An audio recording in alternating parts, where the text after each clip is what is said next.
Welcome back, Nap Trappers. We are back for another amazing week talking all things baby sleep. If tech is on our side, Beck, you and I have been in struggle street today. Yep, we've been in the wars. It seems lots of Yep. long blinks between. Long blinks, buffering. There was at one point I was just a chin on film. Yes, you were. A frozen chin as well. A frozen chin, yeah. I have been notoriously told, chin down, Sally, chin down. Not today. I was all chin. I want to introduce a new segment called Can We Trigger Beck? It's easy. So Oh my I want God. to throw Oh my God. I want to throw a Okay. word at you and then you rate your trigger Oh my level. God. Okay? You ready? Okay, like 1 to 10, 1 being low and 10 being so Yeah, and high. feel free. Get your vent on. Okay. You can. This is a safe space. You can I'm rage. already thinking of one word that will just absolutely send me skyrocketing, but I won't say what it is. You might accidentally say it. I might leave the Split room. nights. Oh, that's not what I was expecting. 9. A 9. Tell me A more. 9. What? That's a high. So 10 is fully triggered. I often find that there's fads. You know, you and I have been doing this for quite a long time, and I think there's fads with words and with things that get thrown into the baby sleep world that appear to be somewhat super challenging, and really it just boils down to something really quite simple, but it's catastrophized a little bit, you know. So I feel like the split nights is something that has really been a term that's really overused for something that's usually just a really simple problem, like overtiredness or switch up the routine just a little bit or something like that, which can obviously mean that, you know, to the average Joe Blow who's really not into the sleep shenanigans that we are in a really high way, that it's not always obvious, but it feels like a really a major blanket statement for small issues that could be resolved easily. Yeah, and sometimes I think split nights are what we call it when it's just a really like a resettle that's not going well, versus like something's in QR about what's happening with the resettle. And to be fair, it can feel like a split night. Not that this episode is about split nights. Like it feels like your night is split in half. But is it a true split night? And 9 out of 10. Okay, we have successfully triggered Beck. Boom. You ready for the next one? Sure, hit me. FOMO.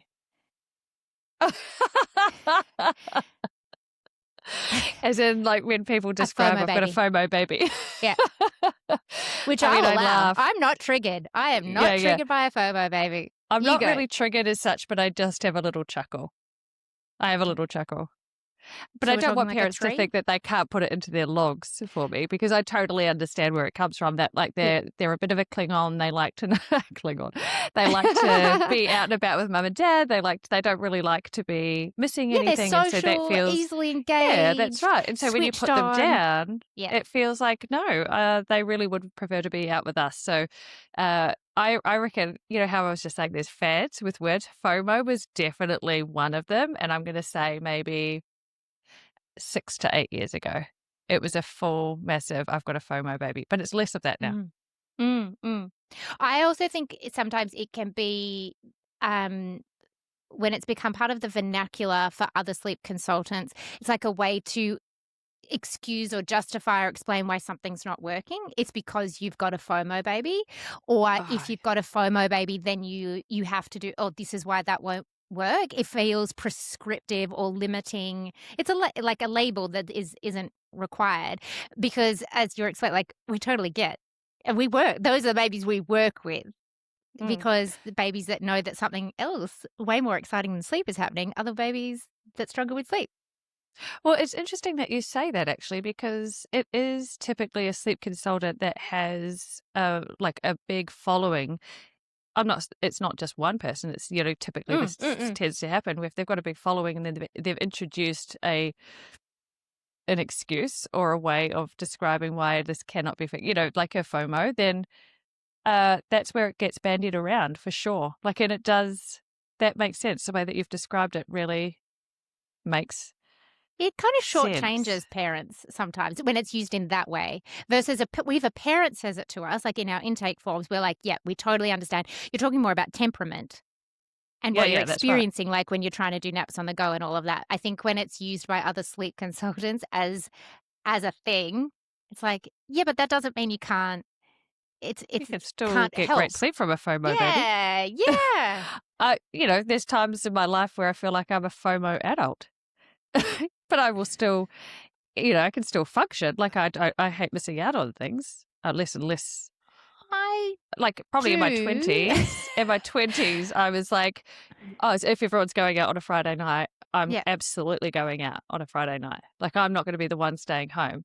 Whereas happily now at almost 45, if everyone's going out, I'd just rather be on the couch. Would be fine. I am fear of going out. I have FOGO. FOGO. If someone cancels plans, I'm like, oh, I'm so sorry to hear that. No, that's okay. Yes. Yeah, that's more I'll be me needle now. pointing in bed in 5 minutes. No, totally fine. Totally fine. We'll do it next time. Okay, I've got one more. I'll Okay. save the rest for next week or another Okay. episode of How Can We Trigger Back. Um, you've got all three oral ties. Oh, They're yeah. no issue, but the baby is not drinking. But you've been told not an issue. Oh, yeah. Okay. 10 out of 10. Trigger, Yeah, trigger, I trigger. knew that. We need a trigger bell. Ding, ding, ding, ding, ding, ding, ding, ding, ding.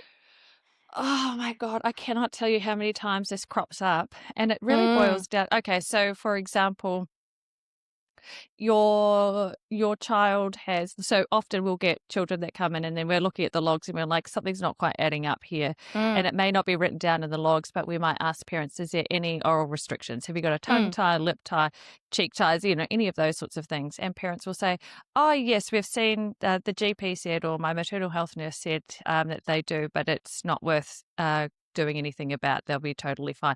And they're feeding okay. And then and baby can stick their tongue out. That's often another one. But then the red flags are coming into us, like when we're reading the logs, and it's like really short feeds, super gassy, windy, unsettled, waking up multiple times through the night, aversions to things. So like not Yeah. eating sort of particular types of foods, not drinking full bottles, taking ages to finish a bottle or finish a breastfeed.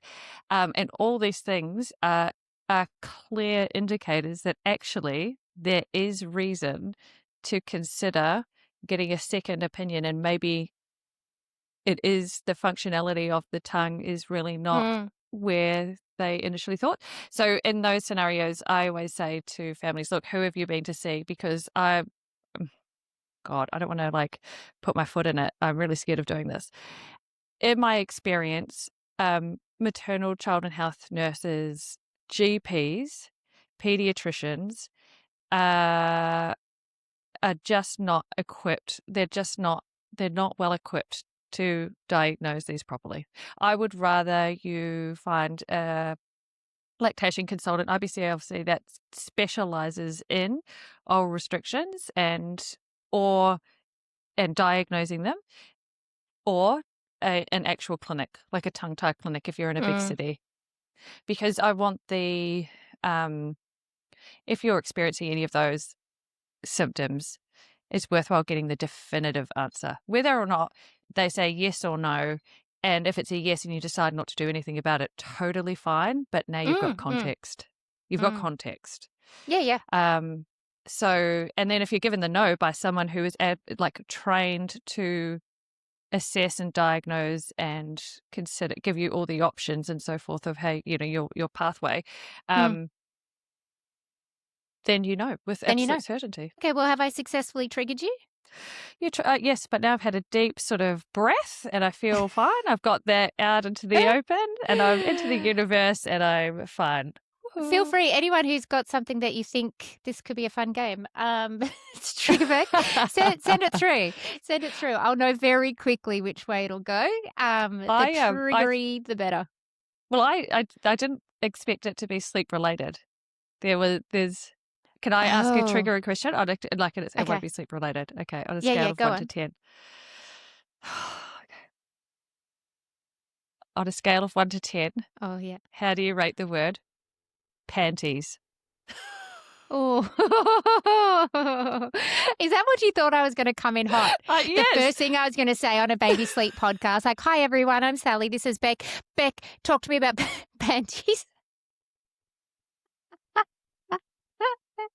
It wasn't the first thing that sprung to mind. No. Do you know what? I'm not triggered by it. I feel like I used it for a bit in my 20s, but it was a way to distinguish between knickers and something a little bit more exotic.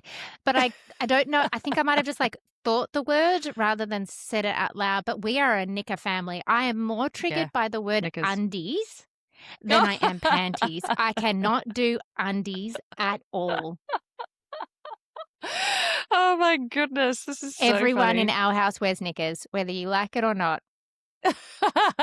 And like a unisex way. Oh, yeah. The My men. son would be Yeah. like, where are my knickers? I'll tell my husband, I'm not putting away your knickers. I'll be like Oprah, you get knickers, you get You get knickers, you all knickers. get knickers. Oh. But no, I don't know if it's a New Zealand thing or not, but my mum would call them grundies, like a gruds or oh, grundies. that's disgusting. That's a 9. That is a 9 for me. We are a knicker household too, I'll have you know. Okay. Yeah, I knew I liked you. But none of the P word. Okay, now that we're all fired up Yeah. about split nights and grundies, let's talk about baby sleep. Let's do it. Yeah. Today, we want to tackle the catnapping conundrum that so many families face. And it can go on for months and months and months, even if you have done active sleep training and your baby can self-settle. Maybe they even self-settle for naps. They can sleep through the night, etc., etc. But you cannot get past these 20, 30, 40, 45 minutes, if you're lucky, naps. And we're going to use a little bit of a case study here to help give us some structure. Otherwise, we're going to get our panties in a twist. Try to talk about it because we've got so much to say. Yeah, that's right. We have to really narrow it down to proper answers. Yeah. Okay. So we're going to talk about baby Noah, who is 7 months old. He's on a 2-nap schedule. His wake windows are roughly 2.5 to 3 hours. He goes down for naps in his cot in a dark room with white noise. He can fall asleep independently at bedtime, but here's the issue. Every single nap is 20 to 30 minutes. Occasionally, one nap stretches to 40 minutes, but that's rare. He wakes up happy, not crying, and by late afternoon, he's clearly exhausted, and bedtime is creeping earlier and earlier to compensate. Mum naturally feels like she's never gets a break during the day, and the hardest. isn't this meant to be fixed by now?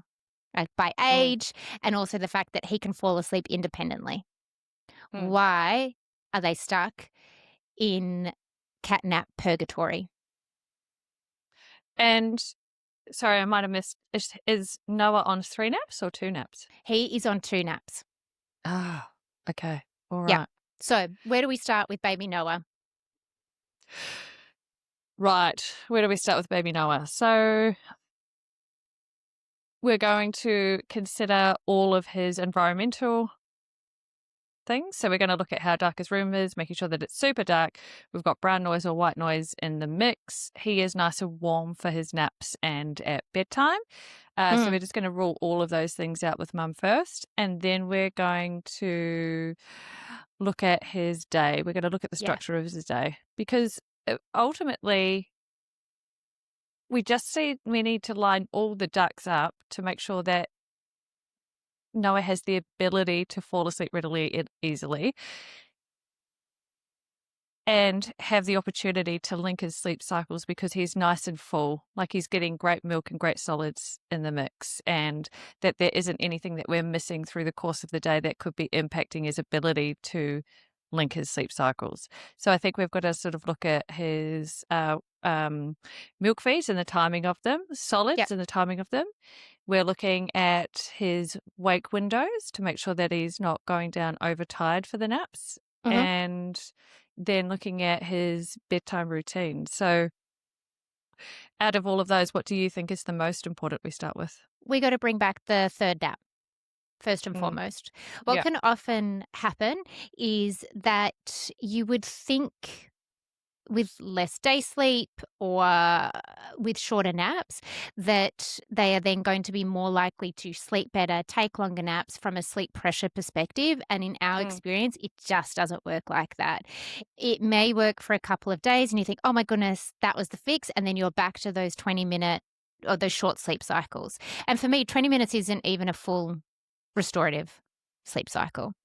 Uh, so I am absolutely with you. First of all, environment, definitely. One of the easiest fixes, and chances are you've already done it, but one of the easiest fixes is making sure that room is pitch black Mm. because we do work with FOMO babies and it can be the smallest sliver of light Mhm. that they see at the end of a sleep cycle or as they're just starting to come out of it and it's game over. And it's Mm. usually is the babies that then are happy to they do wake up happy and they're like, that's fine. I'm just happy to be here. I've Mm. seen that light. Party on. Let's go. I've had enough of as in like I'm restored enough from my 20 to 30 minutes. Yeah, because the 20 to 30-minute naps often happen when we've got a cycle of overtiredness, Mm, because it usually at the 20 to 30-minute mark is when they're cycling from sort of active sleep into deep sleep phase. So there's often like a little tiny blip there where there's an opportunity for our little ones to sort of look around the room, like just very briefly. mm, If they're overtired and they've got higher levels of cortisol, quite often you'll find that that's the moment that an overtired baby will wake. They're going to have that mm. short nap. And especially if there's light filtering through the room, their optic nerve is going to cotton onto that and then send a message through to the brain to say, hey, time to Wake up wake up. time. Yeah. Do-do-do, let's get So on, let's that's crack on. where some babies can absolutely sleep in a much lighter room, Mm. even take long naps.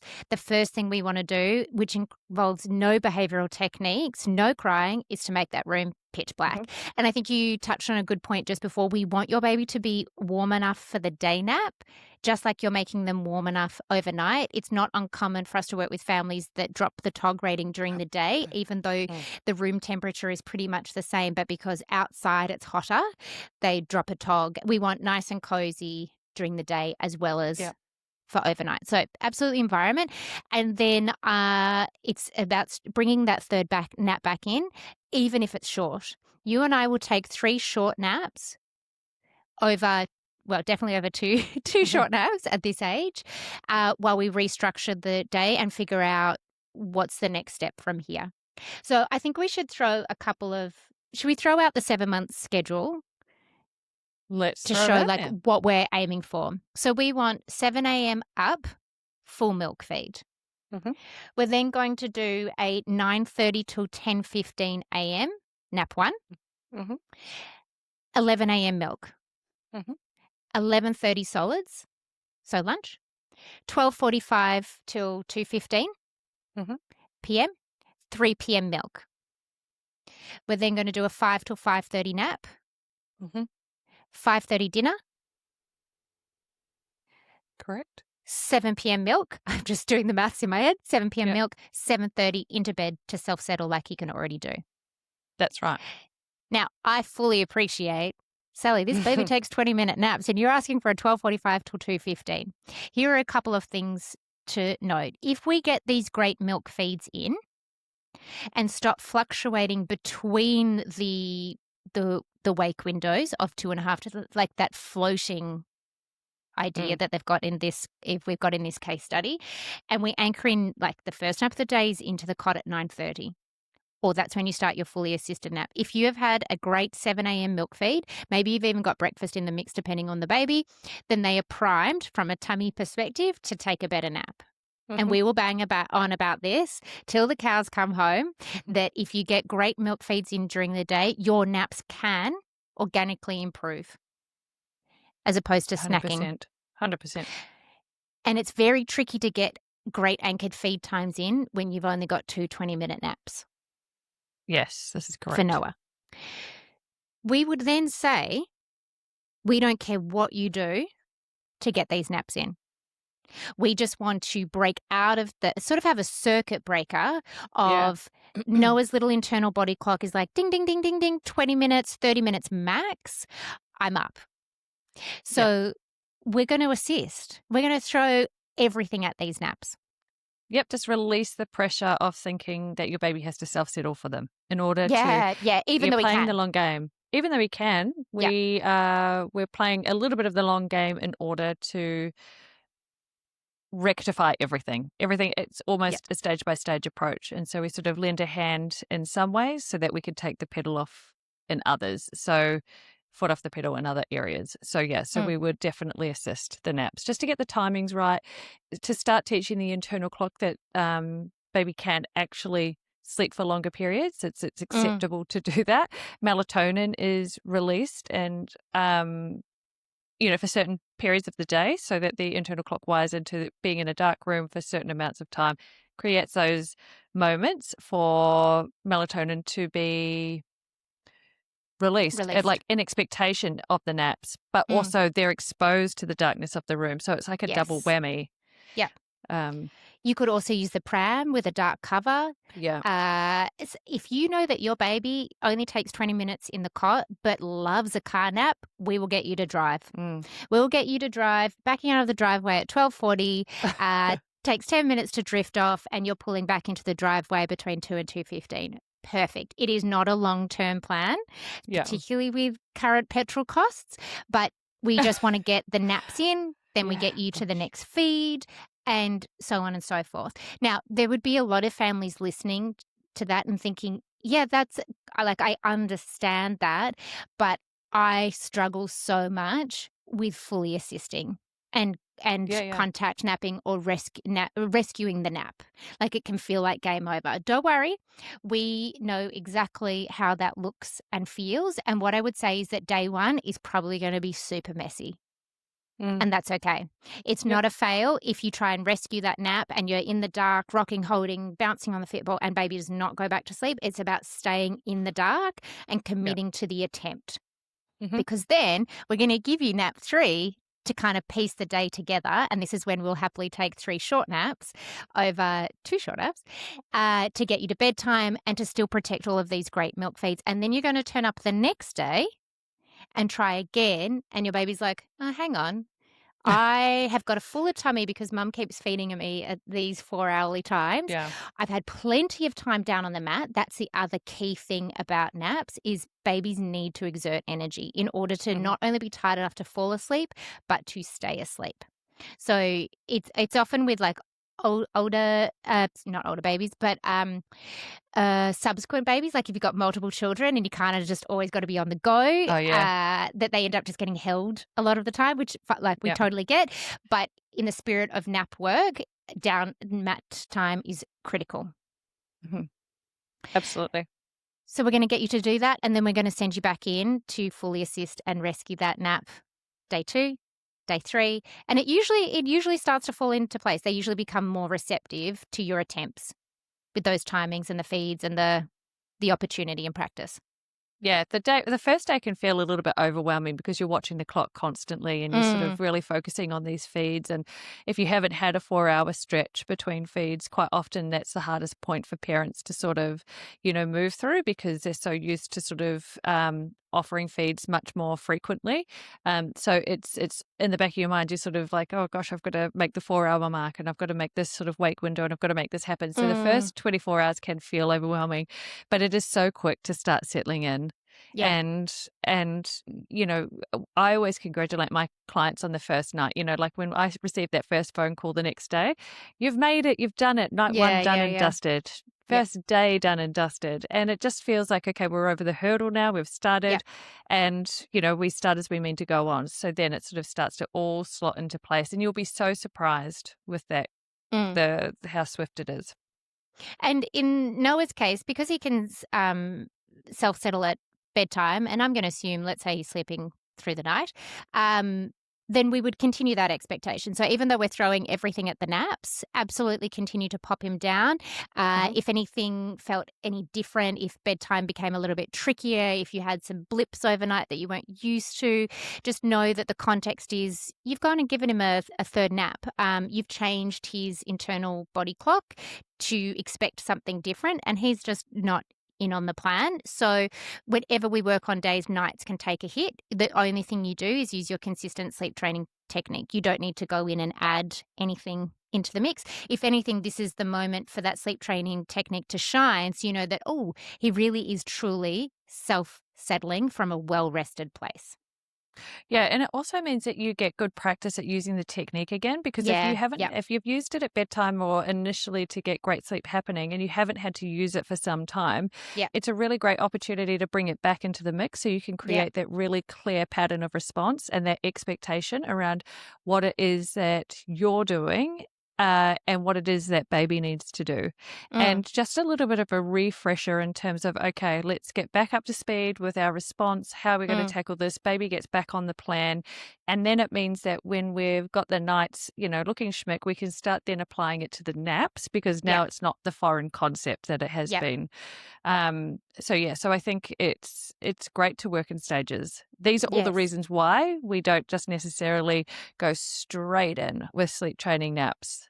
We just want to Mm, make it as easy as it can be for your yep. little one.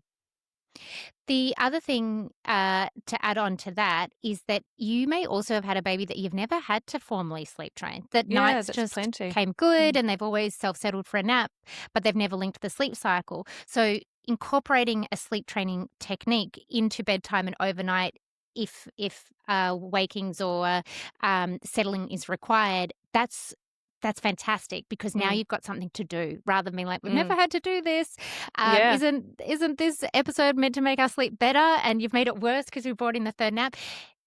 Hold steady, hold steady. Use a sleep training technique, see it through, because it will all come good.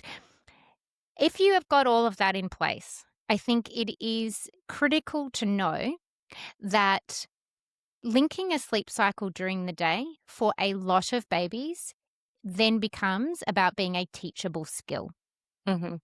rather than shouldn't it just happen Mm. if we've done all this other work and we know they can self settle.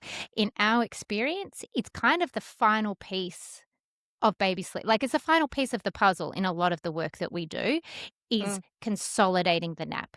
First comes falling asleep for it, and then comes linking the sleep cycle. But your nap training is going to be longer and harder and maybe less productive if you have not done the foundational work of timings, feeds, solids, environment, all the things that we rabbit on about constantly. Mm. You have to set the stage for nap training success, because, in the spirit of not sugarcoating things, nap training can be hard, and it can sometimes be a bit disheartening, because let's say you've night sleep trained, 3 nights in, you're like, "Oh my god, this was so much easier than I was Yeah. expecting." And then we're like, "Could you work on nap 2 now?" Yeah. And it feels longer and harder. It takes a few days maybe, it takes a week maybe. It takes a little bit of chopping and changing, and it can feel disheartening of like, why did it work so well for nights? Yeah. I don't know why this isn't working. Maybe my baby can never do it. And that's because we're primed differently for bedtime and overnight sleep. That's the most common trajectory we see. Nights first, then we work on naps. And it's I harder. also think and it's much harder to hear your little one protest in the kind of way that they do through the day, because if they've had a 40-minute nap and you're aiming for, Mm, say, a 2-hour nap or whatever it might be, in this case for Noah, we're looking for second nap is 12:45 to 2:15. So if he wakes mm, after 40 minutes, we're still looking for another 45, really. And mm. it just means that if they've had a 45-minute nap, he's got great gusto at this point.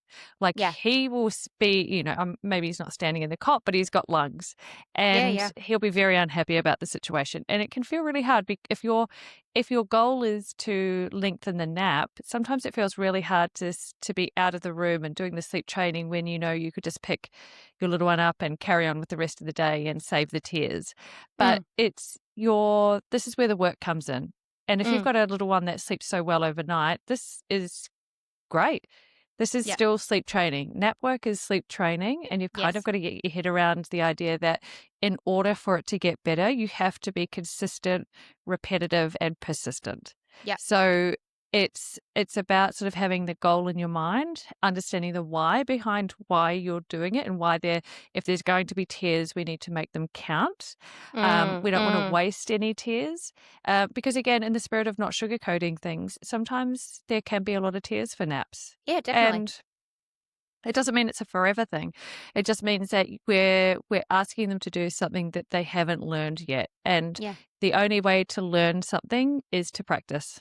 And so we've got And to that give doesn't mean that you opportunities to practice. can't be present. It doesn't mean Yep. that you can't provide reassurance and be really responsive.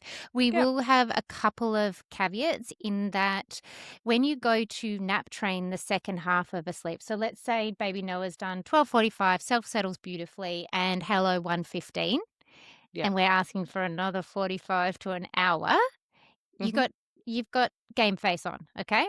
So Yep. let's say for him, we're going to do sort of a modified furbo. We know he can self-settle. He's 7 months old. He doesn't want to be picked up and put down. Less is more because it is the middle of the day and he has just technically had a nap. So sleep pressure is still there, but less. Yep. And it can just be game over with the more interaction, stimulation that goes on. So we would either get you to do a few timed checks, cot side, nine Noah, and out you go. Maybe a time check at the door, or maybe we'll just get you to walk up and down the hallway, just so he knows that you're there. Then what we are looking for is, or what we usually see is micro doses. Like we're talking 30 seconds, head down. He went quiet. Oh my goodness, he's done it. Nope, psych. He is back up and giving it a red hot crack. And then that happens multiple times. And then he's just kind of up. No problem. We have your third nap to save the day. We get you to bedtime, rinse and repeat overnight.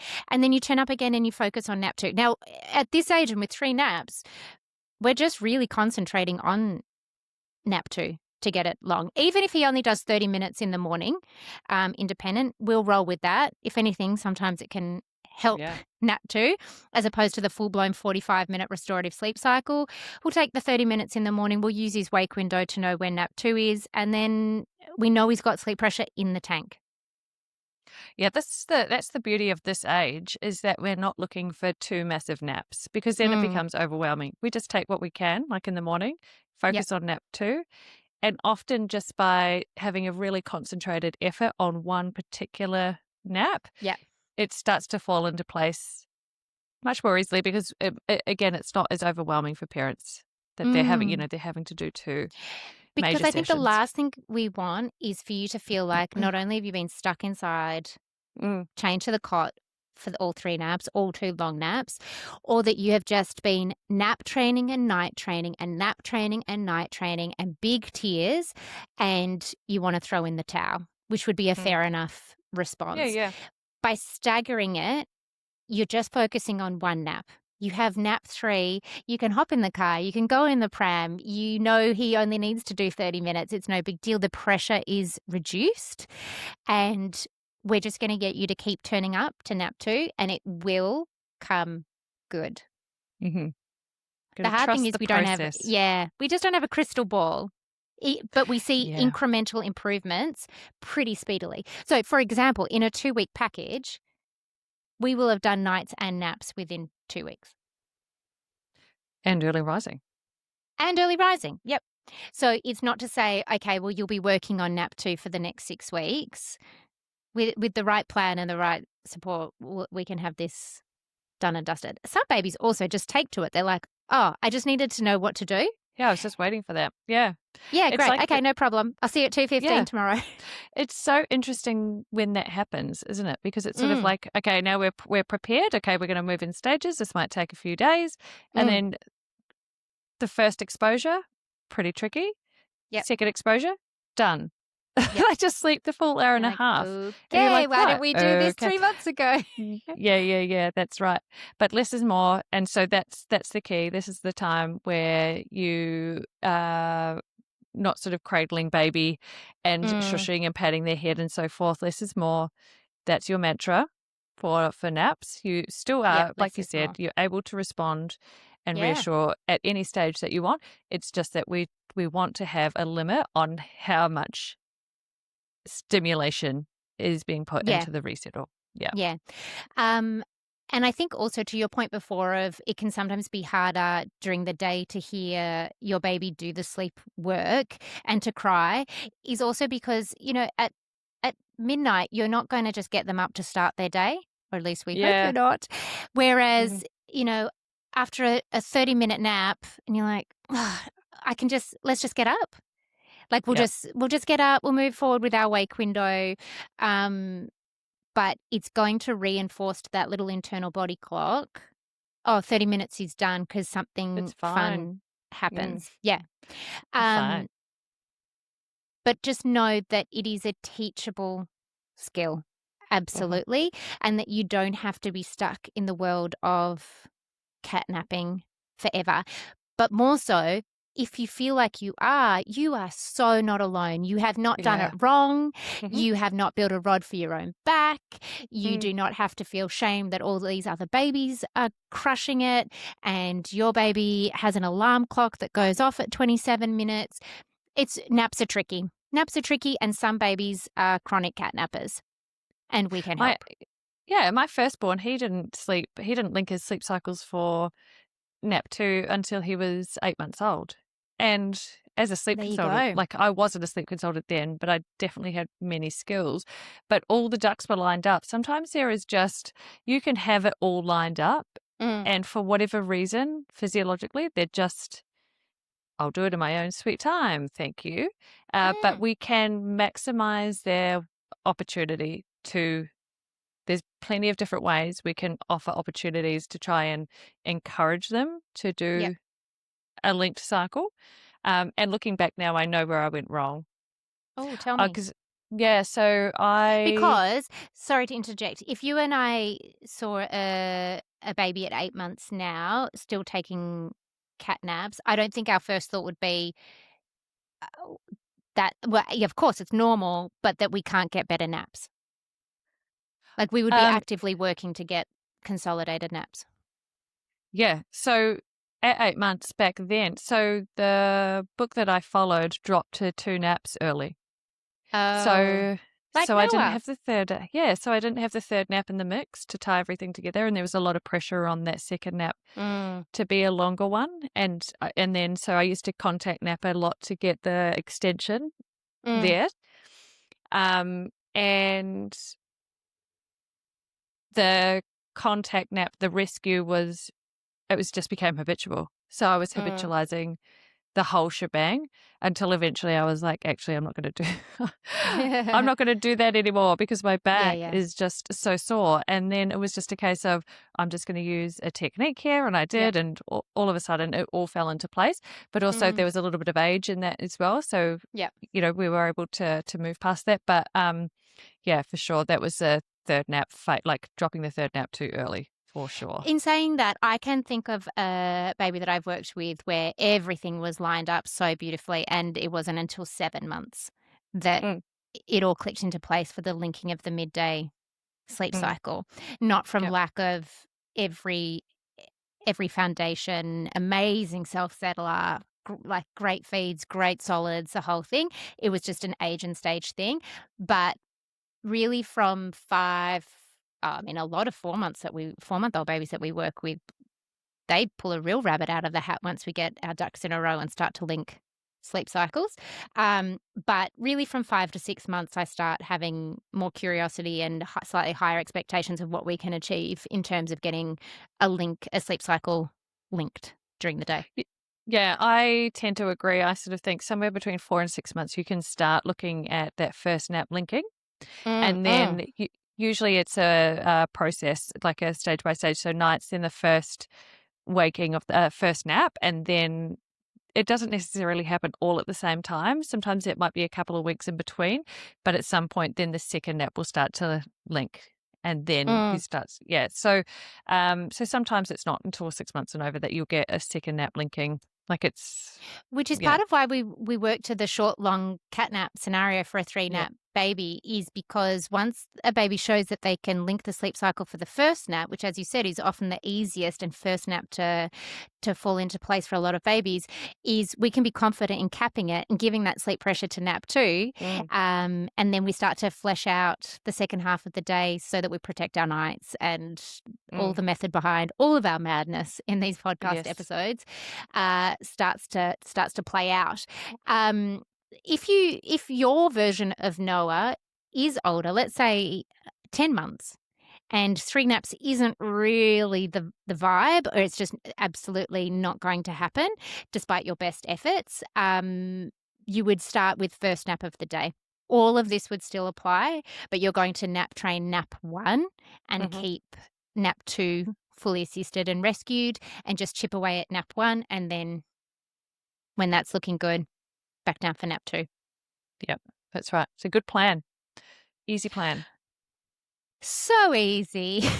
So easy. And if it's not Uh, easy, you know who to get in touch with so we can simplify it even more for you Absolutely. and be a We are support. not triggered by catnapping. Oh, we are not. No, no. Low threshold. Low threshold. We welcome all the chronic catnappers around the world. We will help you. We even had a mother in Camps News yesterday whose baby, for the first time ever, took a 90-minute day nap in his cot, self-settling, thank you very much. And she wrote, she's like, I have no idea what to do with myself this whole time. And we just say, you're Yeah. welcome. Is that not the best message to receive? Oh my God, it's the Yeah. best. Everyone's Yeah. high-fiving. So lovely. Left, right, and centre. Okay. Hopefully, that catnapping case study has given you some reassurance that what you're experiencing is totally, totally normal. Nothing you are doing is wrong. Your baby is not broken, and you can get better naps. Absolutely. It is a teachable skill, and sometimes it actually needs to be napped trained, and it's not always easy, but it is always worth it, in my opinion. Absolutely. Yep, I agree. Excellent. All right, let's move into some Sleepy D's, Sleep Detectives questions, which came through on my Instagram today. Let's answer this. How much day sleep for a 2-year-old? Oh, great It's question. interesting because I just turned 2 yesterday, Hmm. 2-year-old, and then I'm turning 3 in a week, Oh, 2-year-old. yeah, because it's so So there's different. actually very different child. A fresh 2-year-old for me would be, say, 2 to 2.5. I know lots of 2.5-year-olds, 2-year-olds that are still able to smash a 2.5 hour nap out, say from like 12:30 till 12:30 till 3. But a typical schedule for me is 1 till 3, so 2 hours in the middle of the day from 2 onwards. So, did I just say 1 till 3? I think I You did. did say 1 till I 3. did. Yeah. Sorry.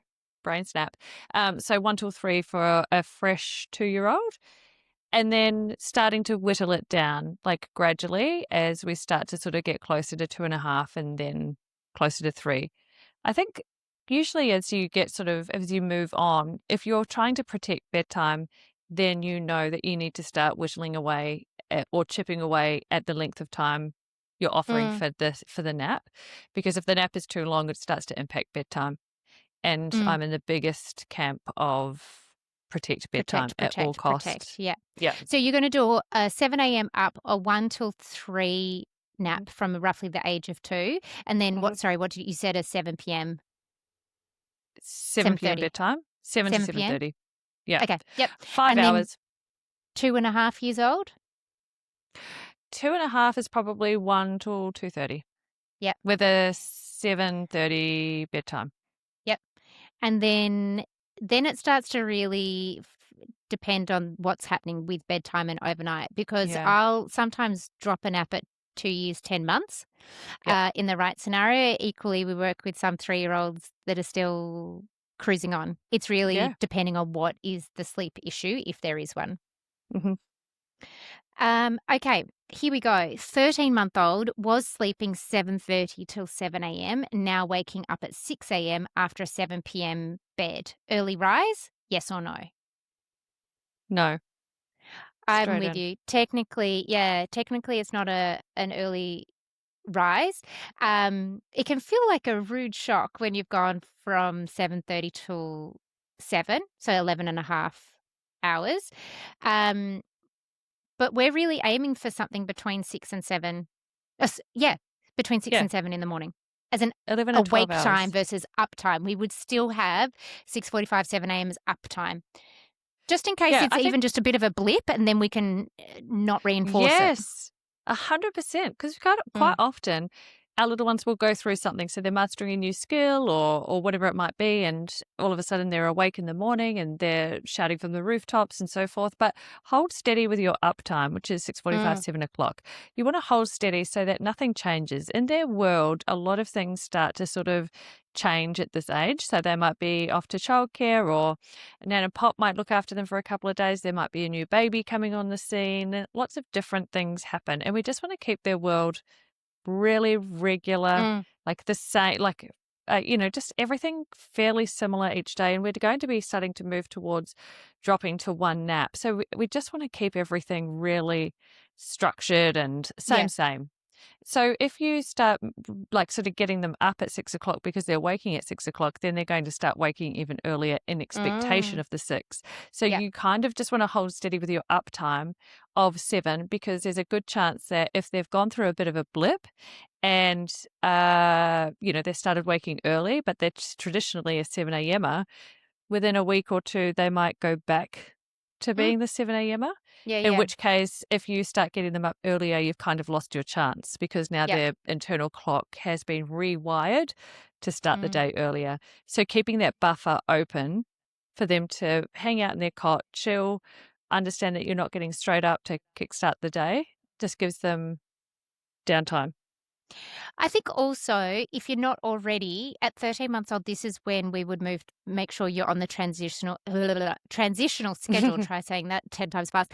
Because sometimes what can happen is if your baby is still at this age taking a huge long first nap, let's say 9:30 till 11, and then a smaller one in the afternoon, that can create just that slightly earlier start. I won't even call it early rise, but what feels Mm, like early rising, because the first nap kind of takes away from the early morning.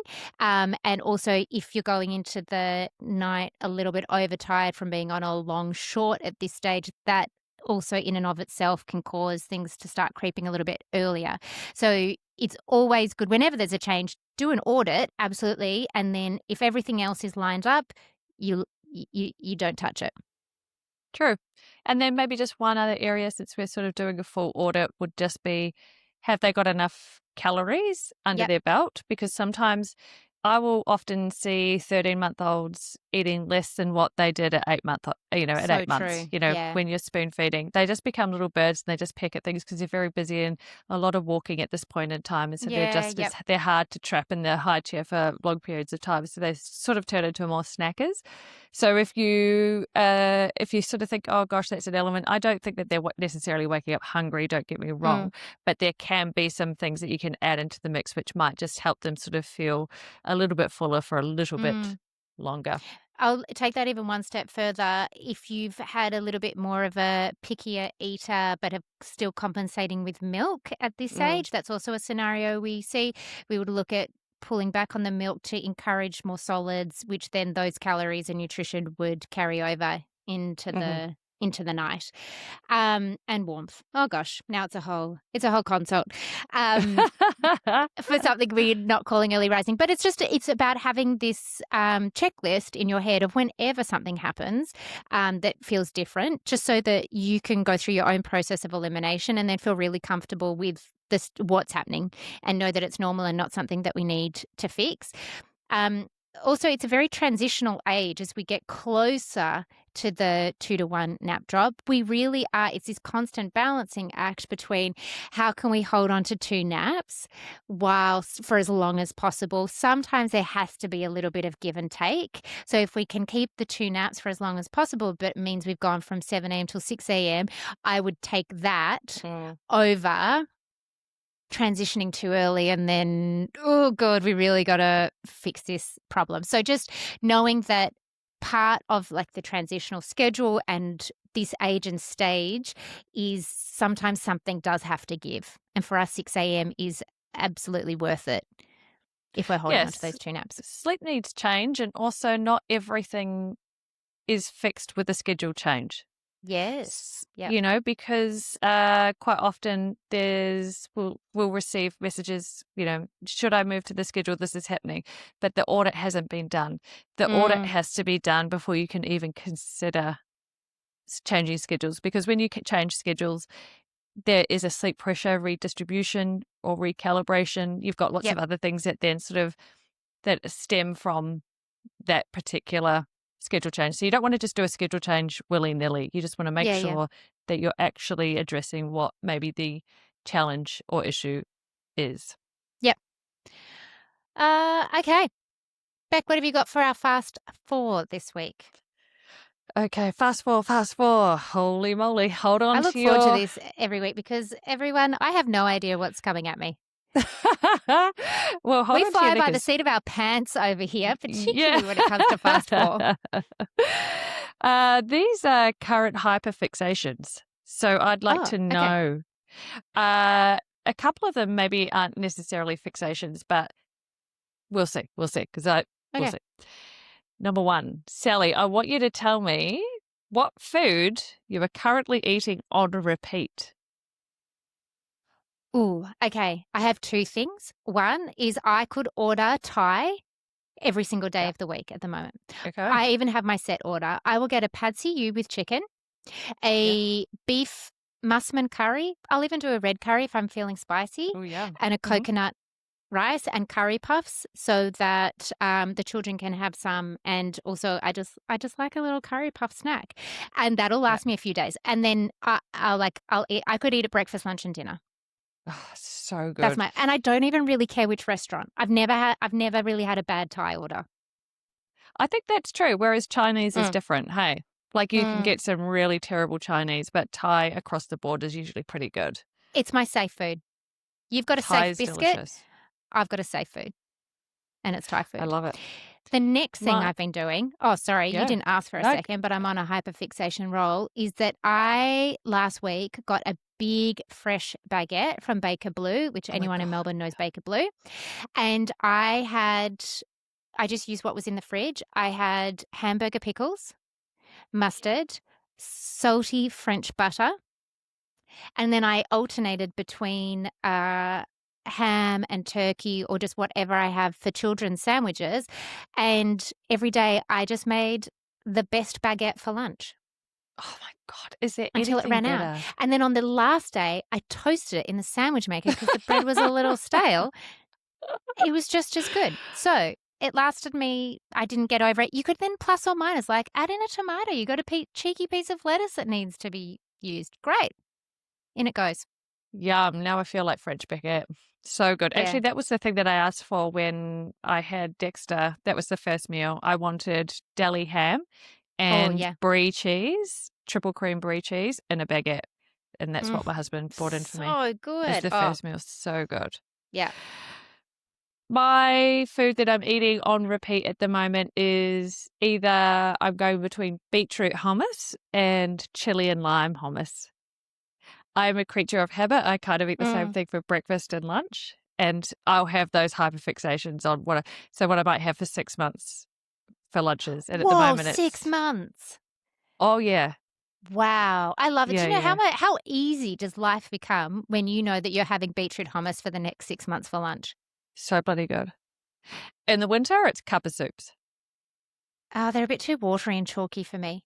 Oh no, you got to get the water ratio just right. This is where having the cup with the right spoon. Yeah. I knew this is where this is going.